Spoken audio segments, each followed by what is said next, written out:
प्रिय विद्यार्थियों, सामाजिक विषय के इस शिक्षण सत्र में आपका स्वागत है। आज हम अध्याय 1 संसाधन के अंतर्गत भाग 3 संसाधन संरक्षण का अध्ययन करेंगे और देखेंगे कि कैसे संसाधनों का संरक्षण किया जाता है।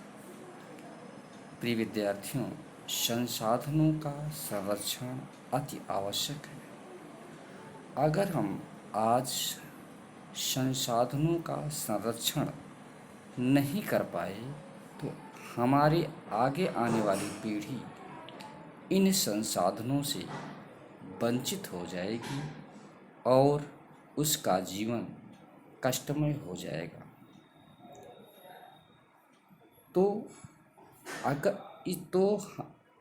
हमें संसाधनों का संरक्षण करना अति आवश्यक है, जिससे हमारी आगे आने वाली पीढ़ी खुशहाल रह सके। अब आइए देखते हैं कि संसाधन संरक्षण किसे कहते हैं।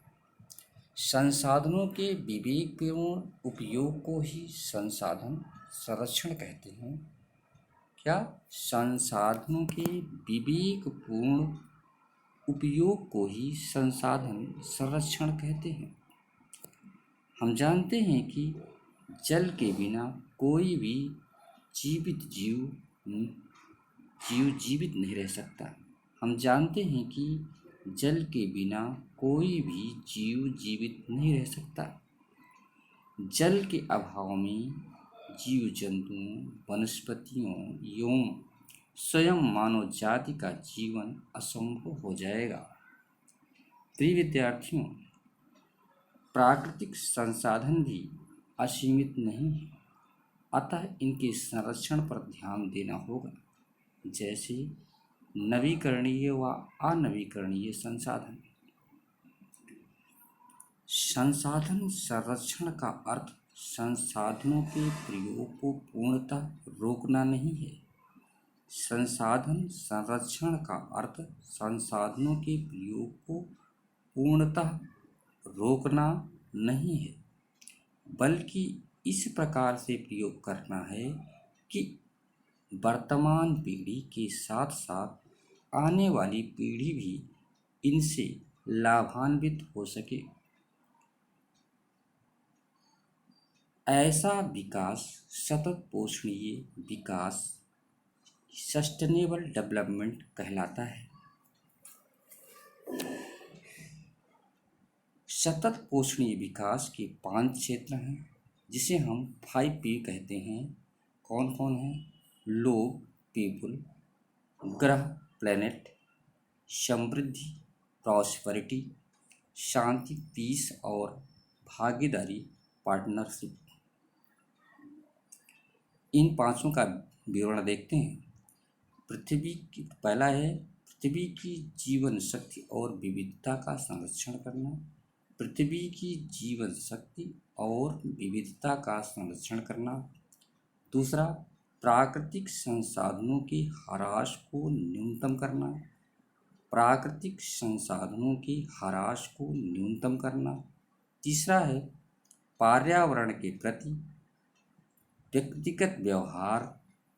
पर्यावरण के प्रति व्यक्तिगत व्यवहार और अभ्यास में परिवर्तन लाना।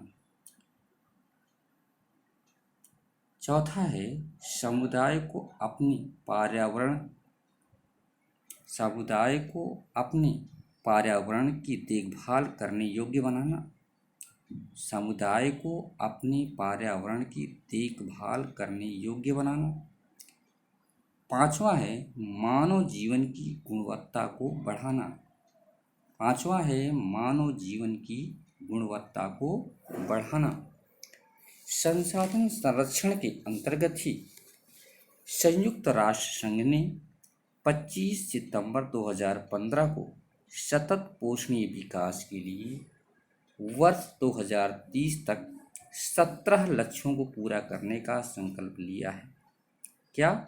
संयुक्त राष्ट्र संघ ने 25 सितंबर को सतत पोषणीय विकास के लिए वर्ष 2030 तक 17 लक्ष्यों को पूरा करने का लक्ष्य लिया है।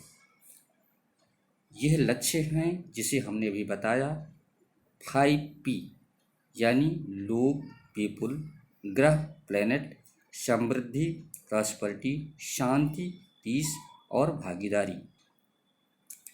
इन संकल्पों को पूरा करने हेतु भारत सहित विश्व के अनेक देशों ने अपनी सहमति प्रदान की है।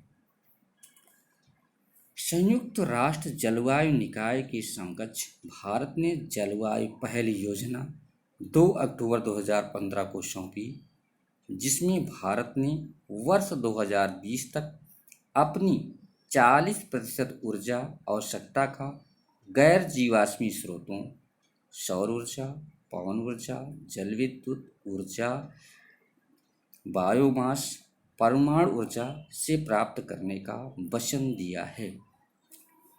प्रिय विद्यार्थियों, आपने समझा होगा कि हमें संसाधनों का संरक्षण करना अति आवश्यक है। बिना संसाधनों के संरक्षण के ना तो हमारा जीवन सुचारू रूप से चल सकता है, ना पेड़ पौधे और वनस्पतियों का जीवन सुचारू रूप से चल सकता है। इसके साथ ही आने वाली पीढ़ी भी, अगर संसाधनों का विवेकपूर्ण उपयोग नहीं किया गया तो आने वाली पीढ़ी भी कष्टमय जीवन जिएगी, कष्टमय जीवन जिएगी। इसलिए संसाधनों का संरक्षण अति आवश्यक है। आगे अगले भाग में हम पढ़ेंगे कि इस अध्याय के जो प्रश्नोत्तर हैं उनका अभ्यास करेंगे और उसके बाद अगले अध्याय की तरफ अग्रसर होंगे। तब तक के लिए धन्यवाद।